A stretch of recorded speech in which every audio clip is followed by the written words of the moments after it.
White and J Squeeze Huscom East. My name's Justin Rudolph Boyd. I'm a member of the Confederated Tribes of the Colville Reservation.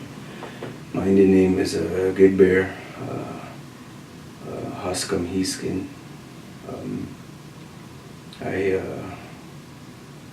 come from the Arrow Lakes Band in the Inchling District, and I come from Sandpoil Band in Keller District, and I come from the Wenatchees here in the Spelum District, and I come from the bands also Entiat and Methow.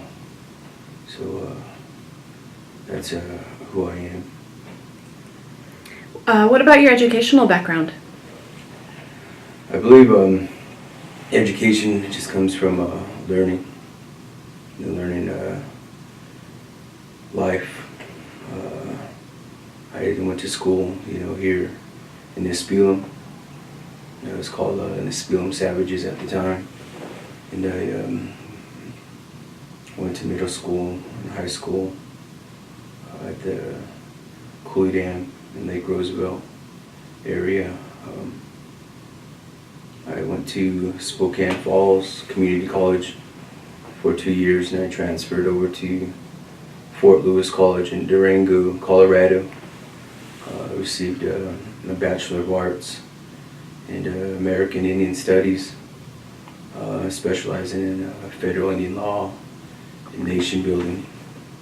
And I went to school over at Tucson, Arizona, the University of Arizona, and I received a Master of Arts in American Indian Studies also, with a specialization in tribal governance and leadership, federal Indian law, nation building, and focused a little bit on tribal colleges and universities. Where do you work now?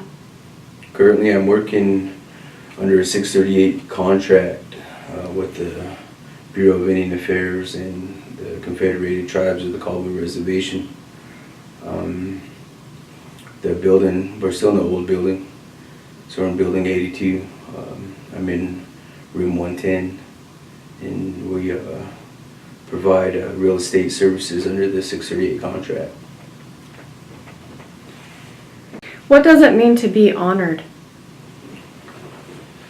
It's a really beautiful thing, the communities that I worked with in my past have been really instrumental of who I am today. I really enjoy people in Indian country. I really value, the stories that they bring in every situation and circumstance.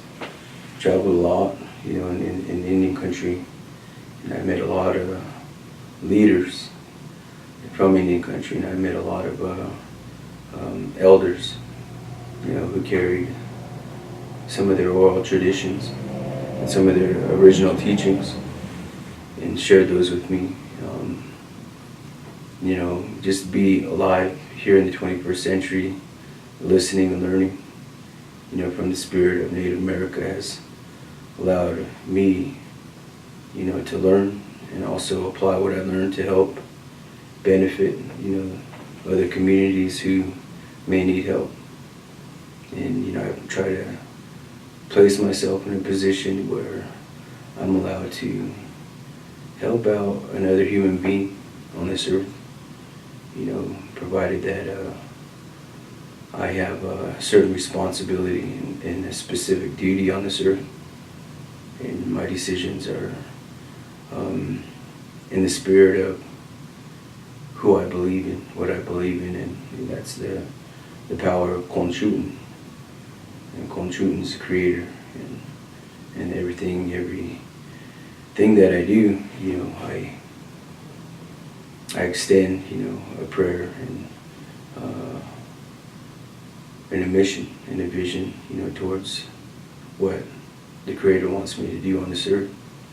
So, being honored, for who I am as a person really demonstrates that there's other people that, are being honored in the same way, who's taking these steps, towards, helping the people, genuinely,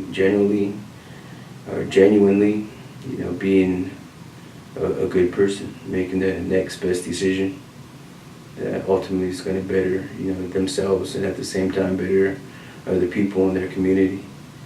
And that's what, the spirit of the Colville Tribe is. That's the spirit of who I am. And it's nation building, communication through whatever means there is, traditional means, spiritual means, technology, multimedia. We are put on this earth, and we ultimately have a responsibility, for the earth. One of them is, the animals and the water, and the forest and the trees, and then the two-legged, the four-legged, the six-legged, the many legs, the creatures of the air, creatures of the water. So this knowledge, this indigenous knowledge, extends not only to human beings, it extends to all life that's on this earth, and it becomes very powerful when we begin to harness and be able to explore the potential of the earth and how we relate to the earth as human beings, as we did for thousands and thousands of years. The original teachings, is embedded in the hearts of our people, from all the way from the west coast to the east coast, from the north to the south, all the directions. We hold on to special knowledge where we're able to, create that opportunity for our next generation to be able to be educated in a way that honors not only themselves, but honors the earth in a way that's very, very critical in times that we're living in. We're living in the 21st century, and with that there's specific objectives, not only as a tribal nation, but our relationship to other governments. One of those governments is the United States of America, and we have the ability to uphold and secure our sovereignty through making decisions that's based upon our self-determination. So, the self-determination can be found in every individual, every tribal member, every human being. It's one of the sacred tools that we have as a human is the ability to make decisions and act upon those decisions in a way that is consistent with our traditional responsibility for our elders, for our future generations. And it's a beautiful thing to witness, when a nation comes together because they believe, the honor from which they live is based upon, our ancestors and their decisions that they made before us.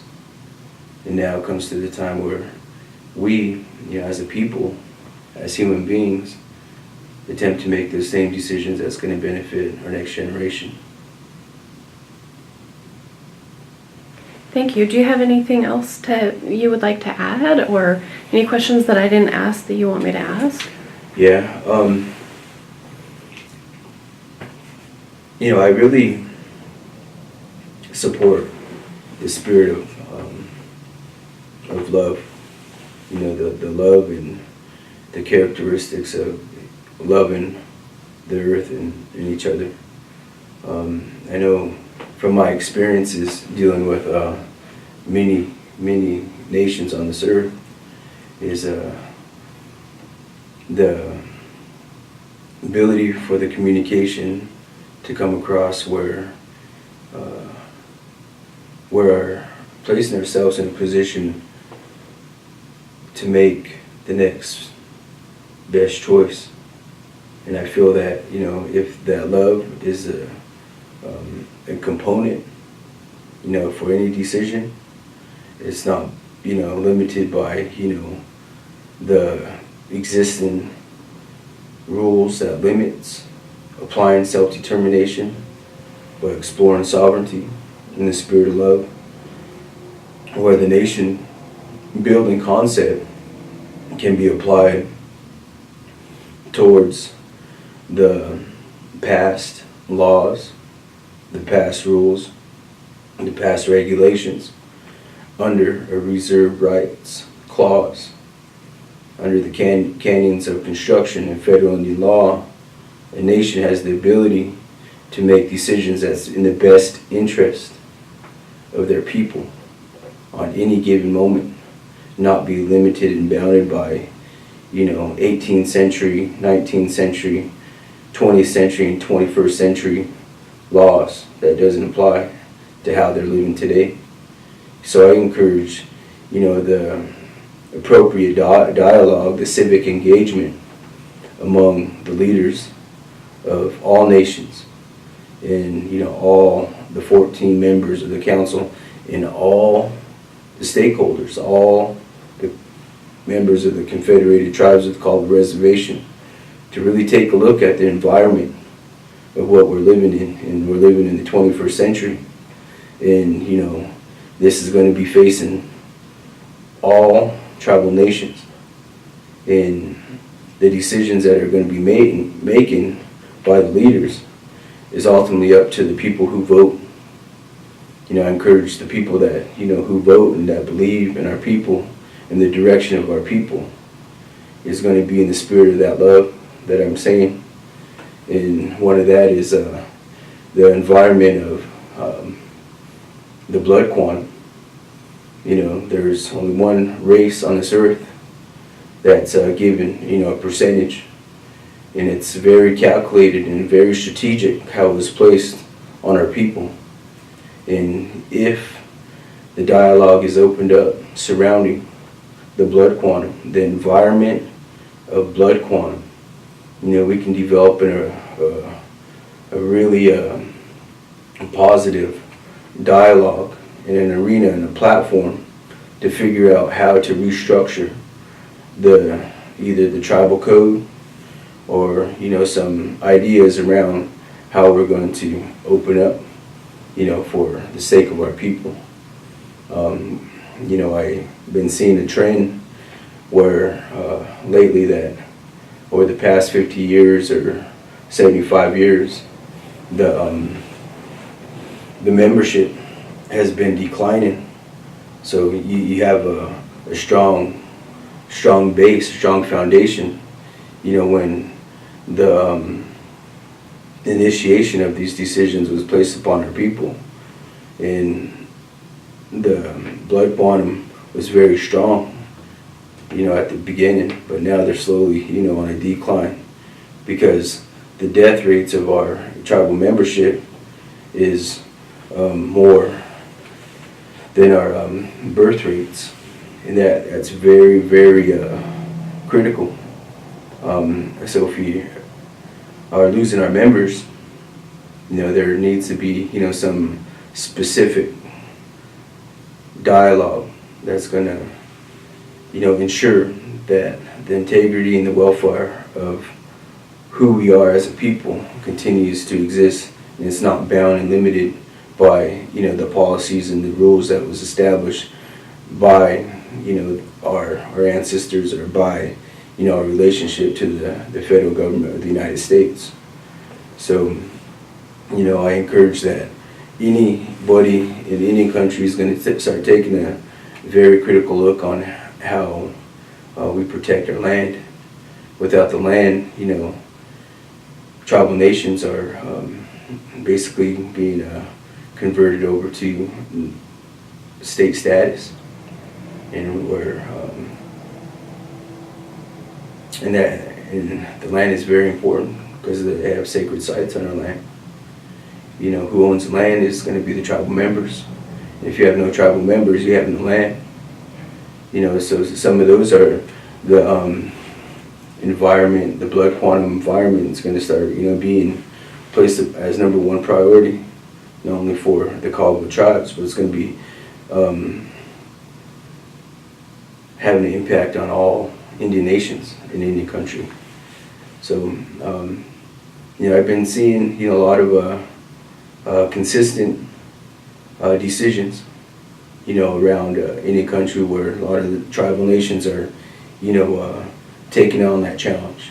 And, you know, they're applying their self-determination where they are opening up, you know, that dialogue and making decisions that's in the spirit of their people, so they can, you know, continue to live on the land, on the trust land, and at the same time, you know, allowing, you know, the younger generations who's going to be born into this world have an identity, and that identity is going to be, you know, to the land, and to the people, and to the tradition, to the heritage, and to the culture of our people.